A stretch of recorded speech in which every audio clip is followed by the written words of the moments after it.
Hello students, how are you all? I hope you all are fit and fine. I am Aarti Jain and I welcome you all to my YouTube channel. Now restart. Students, हमने class 10th के science का carbon and its compound start किया हुआ है, जिसमें हमने previous 3 videos में उसके introduction, covalent bond, physical properties of carbon compounds, उनके इलेक्ट्रॉन डॉट स्ट्रक्चर्स, सैचुरेटेड और अनसैचुरेटेड कार्बन कंपाउंड्स, इन सब के बारे में हमने पढ़ लिया है।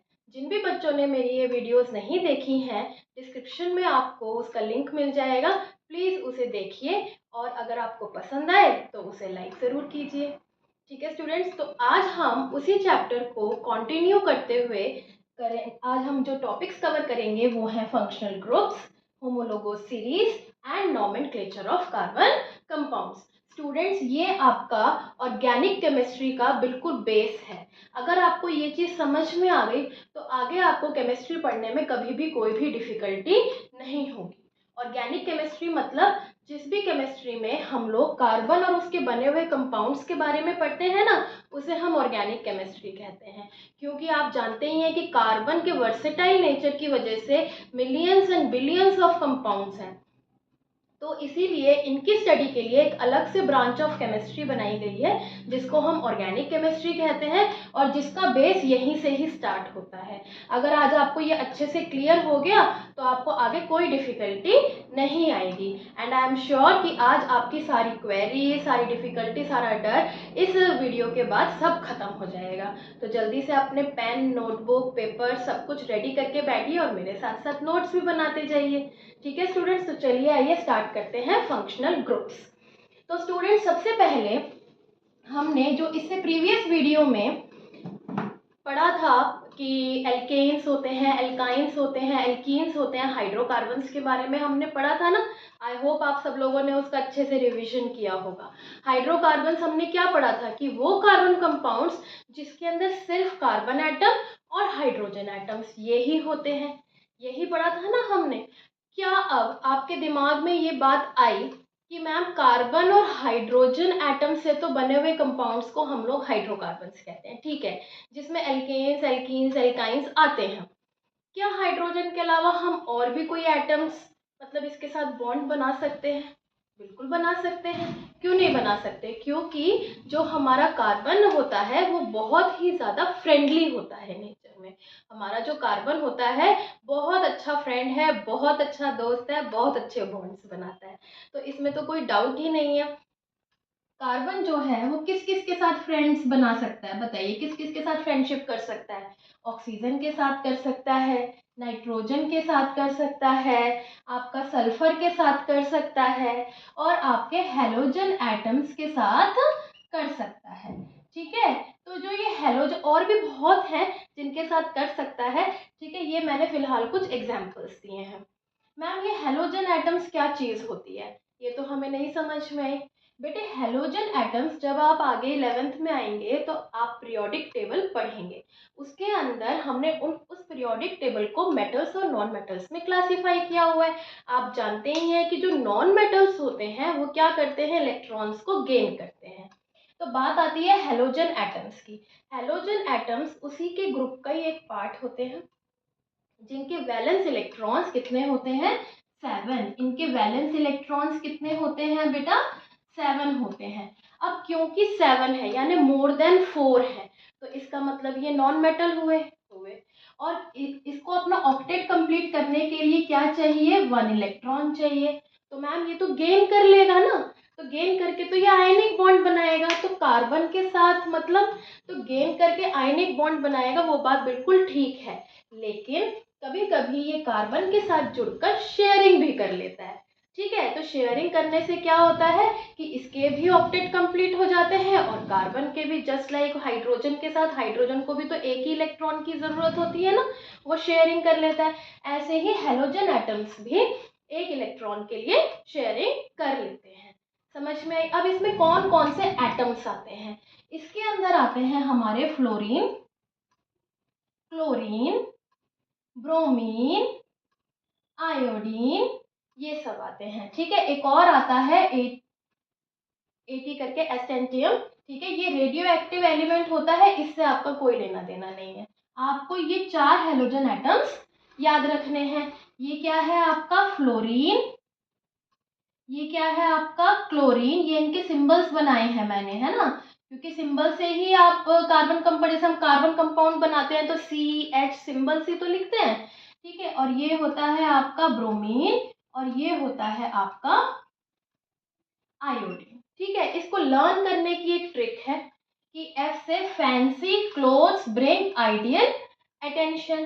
क्या बना सकते हैं हम अपनी ट्रिक, हम अपनी ट्रिक क्या बना सकते हैं बच्चों, fancy clothes bring ideal attention, ठीक है।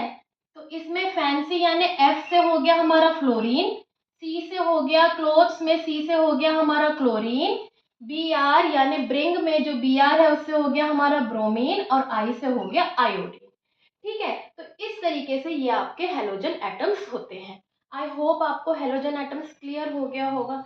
चलिए वापस से आते हैं अब हम लोग कार्बन एंड इट्स कंपाउंड्स पे। तो बात आती है कि हाइड्रोजन को हमें रिप्लेस करना है, ठीक है। हम इन फ्रेंडली एटम से हम उसको रिप्लेस कर सकते हैं, हाइड्रोजन को कर सकते हैं, ठीक है। तो इन एटम्स को जो हाइड्रोजन को रिप्लेस कर रहे हैं तब भी वो कार्बन की वैलेंसी को सेटिस्फाई कर रहे हैं, उन्हें हम क्या कहते हैं, उन्हें हम कहते हैं हीट्रो एटम्स। क्या कहते हैं बच्चों, हीट्रो एटम्स। हीट्रो एटम्स क्या होते हैं, वो एटम्स जो कि कार्बन कंपाउंड्स में से हाइड्रोजन को रिप्लेस करके अपनी जगह बनाते हैं और कार्बन के साथ दोस्ती करते हैं, ठीक है, और वो अपनी जगह वहां पे बना लेते हैं और कार्बन की वैलेंसी को सेटिस्फाई कर देते हैं, ठीक है। क्योंकि कार्बन की वैलेंसी क्या होती है, 4 होती है ना, तो उसको भी सेटिस्फाई करना जरूरी है। उनको हम हीट्रो एटम्स कहते हैं। ये तो बात हुई इन एटम्स की। क्या मैम ये ग्रुप में भी आ सकते हैं, बिल्कुल आ सकते हैं। इनके कुछ ग्रुप्स भी होते हैं। फॉर एग्जाम्पल, आप लोग इस चीज को बहुत ध्यान से सुनिएगा, बिल्कुल बेसिक है, नहीं समझ में आए मुझे जरूर बताइएगा, मैं फिर बताऊंगी आपको, ठीक है। तो देखिए अब कौन कौन से ग्रुप्स होते हैं। हमने हीट्रो एटम्स पढ़ा, oxygen, nitrogen, sulphur, chlorine, bromine, iodine, fluorine, ये सारे हमारे हीट्रो एटम्स हमने पढ़े, ठीक है। अब अगर हम ग्रुप बनाए तो एक आता है आपका OH ग्रुप। कौन सा ग्रुप आता है, OH ग्रुप। OH ग्रुप को हम क्या कहते हैं, एल्कोहल्स। क्या कहते हैं बच्चों, एल्कोहल्स कहते हैं। अब यहाँ पे इस वैलेंसी का मतलब है कि यहाँ पे आपके कार्बन की कितनी भी बड़ी चेन जुड़ सकती है, अनलिमिटेड चेन यहाँ पे आप जोड़ सकते हो, कोई फर्क नहीं पड़ता, ठीक है। तो ये वाली लाइन इस चीज को रिप्रेजेंट करती है। ऑक्सीजन की वैलेंसी क्या होती है, 2 होती है ना, कि मतलब ये 2 इलेक्ट्रॉन्स शेयर कर सकता है ताकि उसका ऑक्टेट कंप्लीट हो जाए। वैसे उसके 6 वैलेंस इलेक्ट्रॉन्स होते हैं, तो दो, एक तो ये यहाँ से कार्बन चेन से जुड़ जाएगा और एक ये यहाँ पे हाइड्रोजन से जुड़ जाएगा, तो इसकी भी वैलेंसी कंप्लीट, इसकी भी कंप्लीट और इसकी भी। इसके एक जो है ये OH के साथ जुड़ गया, बाकी तो ये अपने जो है बना सकता है, कार्बन चेन बना सकता है ना। तो ये हो गया हमारा एल्कोहल्स, ठीक है। तो एल्कोहल्स में आपका कौन सा ग्रुप आता है बच्चों, OH ग्रुप आता है। ऐसे ही आता है हमारा CHO ग्रुप। CHO ग्रुप, यहाँ पे आप कार्बन की कितनी भी बड़ी चेन लगा सकते हैं अगेन। तो CHO में क्या हुआ, अब यहाँ पे ये वाला कार्बन जो है वो डबल बॉन्ड हो रहा है ऑक्सीजन के साथ, ठीक है। तो 2 वैलेंसी यहाँ हो गई, एक अलग से हाइड्रोजन, यहाँ पे ये ऑक्सीजन हाइड्रोजन के साथ नहीं है, ये अलग से कार्बन के साथ जुड़ा हुआ है, 3 हो गई, और एक ये यहाँ पे कार्बन चेन के साथ, तो ये हो गई इसकी चारों वैलेंसीज कंप्लीट, ठीक है। तो इस ग्रुप को हम लोग कहते हैं एल्डिहाइड्स। क्या कहते हैं बच्चों, एल्डिहाइड्स। समझ में आ गई। एल्कोहल, हॉल से आप OH से आप पता लगा सकते हैं OH, ठीक है। एल्डिहाइड्स हो गया CHO, जिसको सिंपली हम CHO ऐसे भी लिख सकते हैं, ठीक है। इस वाले बॉन्ड का मतलब क्या, आगे कितनी भी बड़ी आप कार्बन चेन लगा सकते हैं। अगला आता है ये आपका 1, ये आपका 2। अगला आपका थर्ड आता है कीटोन। कीटोन में कैसा होता है C, ठीक है, डबल बॉन्ड O। मतलब कार्बन के साथ 2 वैलेंसी कंप्लीट हो रही है डबल बॉन्ड ऑक्सीजन के साथ, लेकिन इसकी दोनों तरफ बॉन्डिंग खुली हुई है क्योंकि 4 वैलेंसी कंप्लीट करनी है ना। तो यहाँ से भी कितनी भी बड़ी कार्बन चेन और यहाँ से भी कितनी भी बड़ी कार्बन चेन आप अटैच कर सकते हैं। यहाँ पे हाइड्रोजन ने ले ली थी वो जगह, यहाँ पे हाइड्रोजन नहीं है, तो इसे हम कहते हैं इस ग्रुप को कीटोन। क्या कहते हैं बच्चों? कीटोन कहते हैं। ठीक है, ओ से आप पता लगा सकते हैं, खाली ओ है, कीटोन। ठीक है, किसी भी तरीके से ट्रिक से या कैसे भी करके जब आप शुरुआत में याद करते हैं या फिर प्रैक्टिस करते हो तो धीरे धीरे आपका माइंड उसको एक्सेप्ट करने लग जाता है। ठीक है बच्चों, तो कोई डिफिकल्टी नहीं है। अल्कोहल का ग्रुप हो गया, एल्डिहाइड का हो गया, कीटोन का हो गया। अब हमारा अगला आता है एसिड्स। एसिड्स में क्या होता है हमारा सी, एक तरफ OH लगा हुआ होता है अल्कोहल की तरफ, ठीक है, और एक तरफ हमारा लगा होता है डबल बॉन्ड O। यानी कि अगर हम इसको सिंपली लिखें तो COOH ग्रुप भी हम इसको कह सकते हैं। ठीक है, ये इन दोनों का मिक्सचर हो गया, लेकिन प्रॉपर्टीज बिल्कुल अलग है। ठीक है, कीटोन का और अल्कोहल का मिक्सचर एक तरीके से हम सिंबल में सिंबलाइज कर सकते हैं, लेकिन प्रॉपर्टीज बिल्कुल अलग है। तो इस ग्रुप को हम कहते हैं कार्बोक्सिलिक एसिड्स। क्या कहते हैं बच्चों? Carboxylic acids. आई होप ये ग्रुप्स आपको क्लियर हो गए होंगे। तो मैम ये ग्रुप्स क्यों पढ़ाए जा रहे हैं? क्योंकि इन ग्रुप्स की वजह से जब ये कार्बन चेन में लग जाते हैं तो पूरे कार्बन चेन की प्रॉपर्टीज अलग हो जाती है। ठीक है, हम यहाँ पे एक कार्बन चेन के साथ, एक ही कार्बन एटम के साथ OH लगाए, चाहे हम 2 के साथ लगाए, चाहे हम 3 के साथ लगाए, कोई फर्क नहीं पड़ता, कितनी भी बड़ी कार्बन चेन हो, कोई फर्क नहीं पड़ता। हमने देखा कि ये OH ग्रुप जो है जिसके साथ भी लगा हुआ है सिमिलर केमिकल प्रॉपर्टीज दे रहा है, तो यानी कि ये पूरा ग्रुप क्या हुआ आपका? अल्कोहल हुआ। तो ऐसे ग्रुप को जो कि पूरे प्रॉपर्टी का पूरा एक कहते हैं ना ईश्वर है ना, तो उसे हम क्या कहते हैं? फंक्शनल ग्रुप कहते हैं, क्योंकि यही तो फंक्शन करवा रहा है ना पूरे कार्बन चेन को। कार्बन चेन से कोई फर्क ही नहीं पड़ रहा है इस फंक्शनल ग्रुप से, यही फंक्शन करवा रहा है। ठीक है ना, यही इस पूरी कार्बन कंपाउंड का क्या है? ईश्वर है। ठीक है, अगर मैं इसके अंदर एग्जाम्पल लूं तो जैसे एक कार्बन एटम मैंने लिया, CH3 के साथ हमने एक कार्बन चेन ली और उसके साथ OH लगा दिया। ठीक है, क्योंकि 3 तो हाइड्रोजन हो गए और एक OH हो गया। इसे हम कहते हैं मिथानॉल। अभी हम नोमेनक्लेचर करेंगे तो उसमें आएगा, अल्कोहल में ये हो गया मिथानॉल। अगर मैं इसमें 2 लूं, C2H5OH, तो ये हो गया इथेनॉल। ऐसे ही आपके आएगा प्रोपेनॉल, ब्यूटेनॉल, पेंटेनॉल, सबकी केमिकल प्रॉपर्टीज एक जैसी होंगी। तो इसीलिए ऐसे ग्रुप्स को हम कहते हैं फंक्शनल ग्रुप्स, जो कि फंक्शन करवाते हैं पूरे कार्बन कंपाउंड का। क्लियर हो गई इतनी कहानी? ठीक है, इतनी बात थी, बस इतनी सी ही बात थी। हीट्रो एटम्स कहते हैं जो हाइड्रोजन को रिप्लेस करते हैं हाइड्रोकार्बन्स में, उन्हीं के ग्रुप से बने हुए कुछ हमारे ग्रुप्स हैं जिनको हम फंक्शनल ग्रुप्स कहते हैं, जो कि पूरे एक सीरीज का, पूरे एक क्लास ऑफ कंपाउंड्स का क्या करता है? फंक्शन डिसाइड करता है। समझ में आ गई बात? तो चलिए जल्दी से हम लोग फंक्शनल ग्रुप की डेफिनेशन लिख लेते हैं। ठीक है, आप लोग साइड बाय साइड नोट्स बनाइए। फंक्शनल ग्रुप हेडिंग डालिए, फंक्शनल ग्रुप्स। फंक्शनल ग्रुप्स क्या होते हैं? The heteroatoms or their groups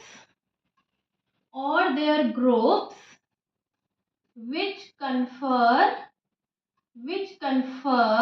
यानी कन्फर मतलब डिसाइड करते हैं, which confer the specific properties, या केमिकल भी लिख सकते हैं, which confer the specific properties to its compound regardless, किसको ये इग्नोर मार देता है? Regardless of the length of the carbon chain, कितनी भी बड़ी कार्बन चेन हो, regardless of length and nature, यानी कि कार्बन चेन के नेचर से भी कोई फर्क नहीं पड़ता। Length and nature of carbon chain, ठीक है, आर कॉल्ड फंक्शनल ग्रुप्स। ठीक है, समझ में? फॉर एग्जाम्पल अगर हम इसमें हम एग्जाम्पल्स लिखे तो हमने पढ़े हैं, सबसे पहला हमने पढ़ा है हेलो एटम, ठीक है, जिसमें आपके क्लोरीन, फ्लोरीन, ब्रोमीन या फिर आयोडीन आ जाता है। ठीक है, दूसरा हमने पढ़ा आपका एल्कोहल, ठीक है, जिसमें OH फंक्शनल ग्रुप आता है। ठीक है, तीसरा हमने पढ़ा एल्डिहाइड, जिसमें आता है आपका CHO ग्रुप, जिसको अगर आप इलेबोरेट करके लिखना चाहें तो ऐसे भी लिख सकते हैं। उसके बाद आता है आपका कार्बोक्सिलिक, सॉरी कीटोन आता है ना पहले, कीटोन वैसे तो आगे पीछे लिख सकते हैं बट एक आपकी सीरीज बननी चाहिए। ठीक है, तो ये हो गया हमारा कीटोन, जिसको हम सिंपली, हाँ कीटोन ये दोनों तरफ से खुला हुआ होता है। उसके बाद आता है आपका कार्बोक्सिलिक एसिड्स, कार्बोक्सिलिक एसिड्स, जिसको हम लिखते हैं COOH, या फिर इसको खोलकर लिखें तो यहाँ पे OH और यहाँ पे double bond O। I hope ये फंक्शनल ग्रुप का टॉपिक आपको अच्छे से क्लियर हो गया क्लियर। अब हम आगे बढ़ते हैं, नेक्स्ट हमारा टॉपिक है होमोलोगस सीरीज का। ठीक है बच्चों, तो आप लोग हेडिंग डालिए होमोलोगस सीरीज। होमोलोगस सीरीज क्या होता है? ठीक है, नाम से तो पता चल रहा है कि मैम कुछ ना कुछ सिमिलैरिटी है और एक सीरीज बन रही है, सिर्फ नाम से इतना ही पता चल रहा है कि कुछ ना कुछ सिमिलैरिटी है और कोई सीरीज बन रही है। बिल्कुल सही। अगर मैं आपको एक एग्जांपल दूं, जैसे मैंने आपको दिया मीथेन, मीथेन का फॉर्मूला आप सबको पता है, जल्दी से लिखिए, CH4 होता है। अब मैंने दिया इथेन, इथेन का होता है C2H6।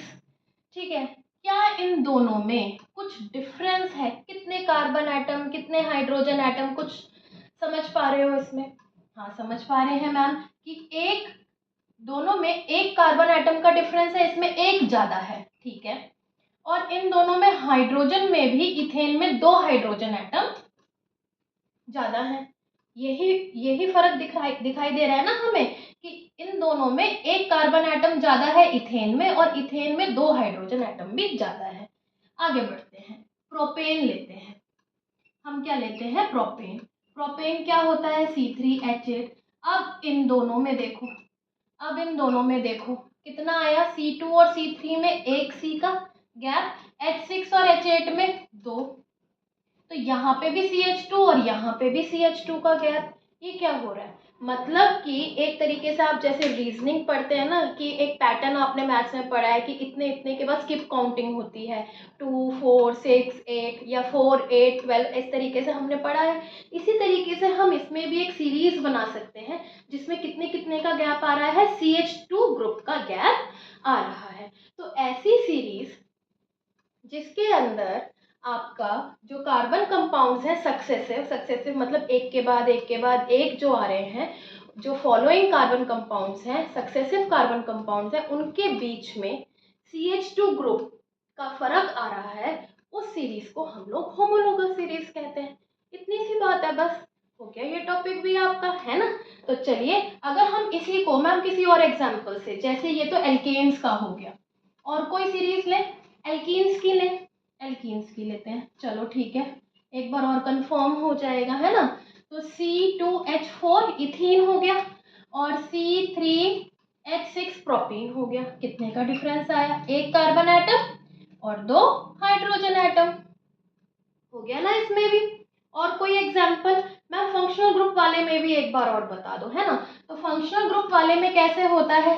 मान लो मैंने आपका लिया मिथेनॉल, है ना, जैसे मैंने अल्कोहल्स पकड़ लिए, CH3OH, ठीक है, इथेनॉल C2H5OH, ठीक है, कितना डिफरेंस आया? OH OH तो दोनों में ही है, दोनों में कार्बन एक ज्यादा है इसमें इथेनॉल में, और हाइड्रोजन 2 ज्यादा है। ठीक है, फिर से CH2 का, यानी कि कोई भी हम सीरीज लें, अगर उनके अंदर CH2 ग्रुप का फर्क आ रहा है तो उसे हम क्या कहते हैं बच्चों? होमोलोगस सीरीज कहते हैं। ठीक है, क्लियर हो गई बात? अब हम इसकी डेफिनेशन लिखेंगे, चलिए जल्दी से लिखिए मेरे साथ साथ। ठीक है, it is a series, it is a series of, किसकी सीरीज है carbon compounds with similar chemical properties similar यानी एल्केन्स की एक जैसी, एल्कीन्स की एक जैसी, अल्कोहल्स की एक जैसी, विद सिमिलर केमिकल प्रॉपर्टीज, ठीक है, but they differ from one another by CH2 group, ठीक है, तो उसे हम कहते हैं homologous series. It is a series of carbon compound with similar chemical properties but they differ from one another by CH2 group, या फिर they की जगह आप लिख सकते हैं but they are successive compounds. But they are, क्योंकि successive यानी कि जो एक के बाद एक आ रहे हैं, ऐसा तो नहीं है मीथेन और प्रोपेन में CH2 का डिफरेंस आएगा, but they are successive compound, इसको मैं ठीक से लिख देती हूँ, but they are successive compounds. Successive का मतलब समझ में आ गया, successive compounds differ from one another by CH2 group, ठीक है, ये चीज समझ में आ गई बच्चों, आपको अच्छे से क्लियर हो गई। अब हमारा आज का लास्ट टॉपिक है नोमेनक्लेचर, ठीक है, तो नोमेनक्लेचर तो बहुत आसान है, बहुत ही आसान है, इसमें बस एक दो रूल्स है, उसे फॉलो करो और आप किसी भी कार्बन कंपाउंड का नेम लिख सकते हो, और ये जरूर आते हैं एग्जाम्स में, ठीक है। तो हमारा अगला टॉपिक है नोमेनक्लेचर। पहला रूल तो इसका ये है कि सबसे पहले आप कार्बन की चेन देख लो, ठीक है, उससे आपको मिथ, इथ, प्रोप, ब्यूट पता चल जाएगा, ठीक है। दूसरा रूल इसका ये है, यानी कि फर्स्ट रूल तो ये हुआ हमारा कि डिसाइड द कार्बन चेन, है ना, आप कार्बन चेन को डिसाइड कर लो पहले कौन सा है, ठीक है, कि क्या ये मिथ है या ये इथ है या ये प्रोप है या ये ब्यूट है, ठीक है, क्या है। उसके बाद आप देखो इसका फंक्शनल ग्रुप, ठीक है, डिसाइड फ्रॉम कार्बन चेन, और यहाँ पे डिसाइड फ्रॉम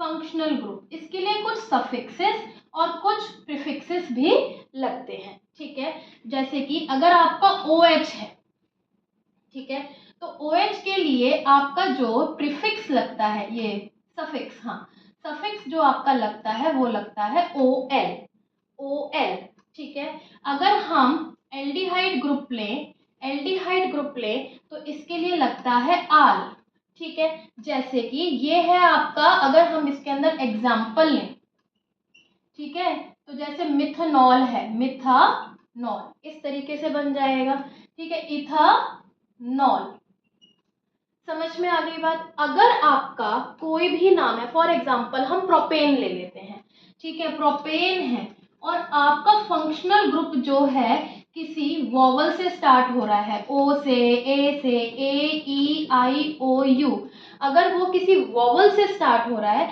तो हम क्या करेंगे, इसमें से E को हटा देंगे और उसका जो है जो भी हमारा सफिक्स है वो हम डाल देंगे, जैसे इसका नाम हो जाएगा आपका प्रोपानॉल।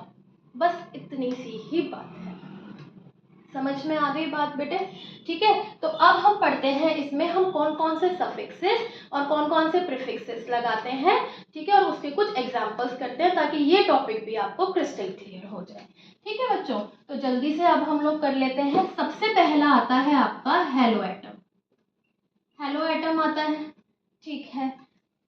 अब इसके अंदर आप लोग क्या बना सकते हैं, जैसे अगर मैंने CH3 लिया, ठीक है, और इसके अंदर, या फिर आप ऐसा करिए, यहाँ पे आप हेलो एटम को हम रिप्रेजेंट करते हैं X से, X हमने लगा दिया, ठीक है, कोई भी इसके अंदर X for fluorine, chlorine, bromine और आयोडीन, ठीक है।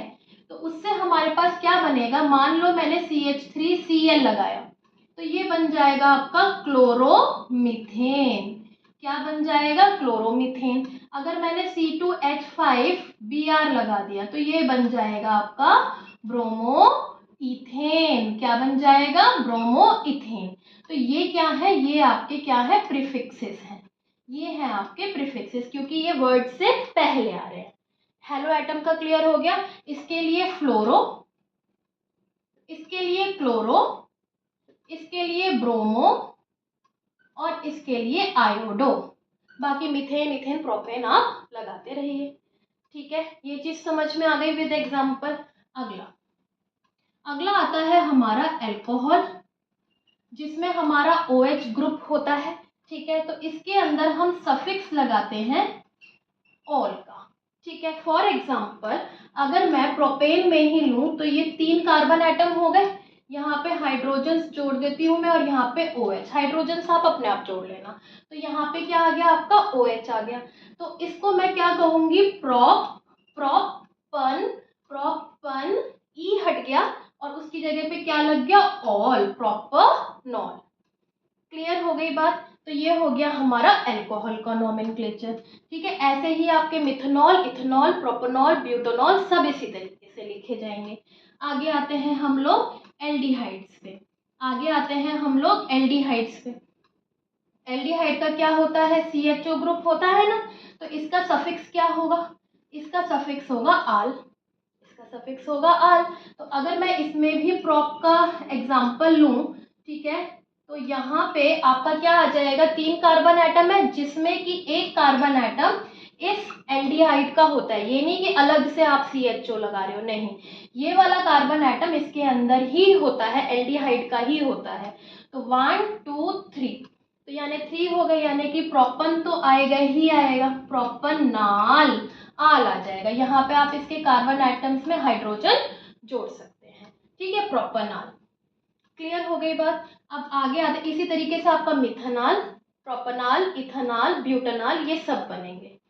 क्लियर है बात, कोई डाउट तो नहीं है, बहुत इजी है। अल्कोहल है तो ऑल लगाओ, एल्डिहाइड है तो आल लगाओ, बस ई को हटाना है। उसके बाद आता है आपका कीटोन्स। कीटोन्स आपका 2 तरफ से खुला हुआ होता है और ये बीच में लगता है हमेशा। अगर आ जाए name a functional group which is always present in between the carbon chain, हमेशा कार्बन चेन के बीच में ही होगा, तो वो कौन सा है बच्चों, आपका कीटोन्स है।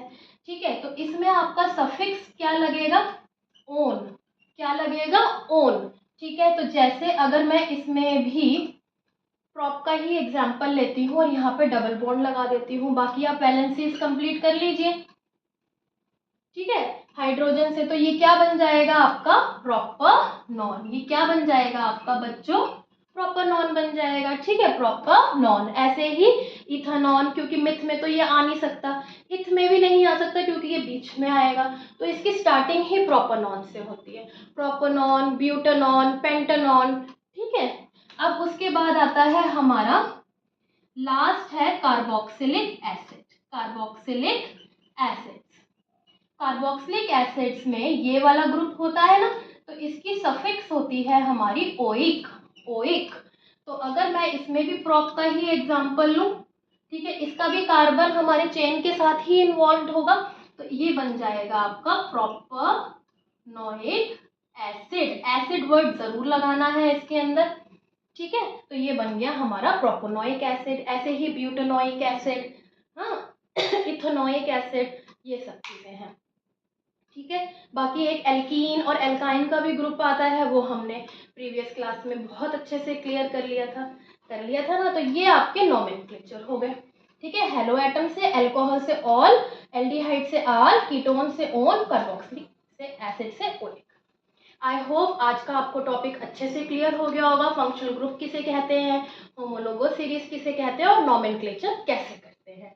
ठीक है, अगर फिर भी कोई डाउट है तो प्लीज़ मुझे कमेंट सेक्शन में ज़रूर बताइएगा। आज का अगर आपको सेशन ज़रा सा भी हेल्पफुल लगता है, प्लीज़ एक लाइक ज़रूर दीजिएगा मुझे। ठीक है, तो आज के लिए बस इतना ही। ठीक है, स्वस्थ रहिए, खुश रहिए, मस्त रहिए और पढ़ते रहिए। Bye bye students.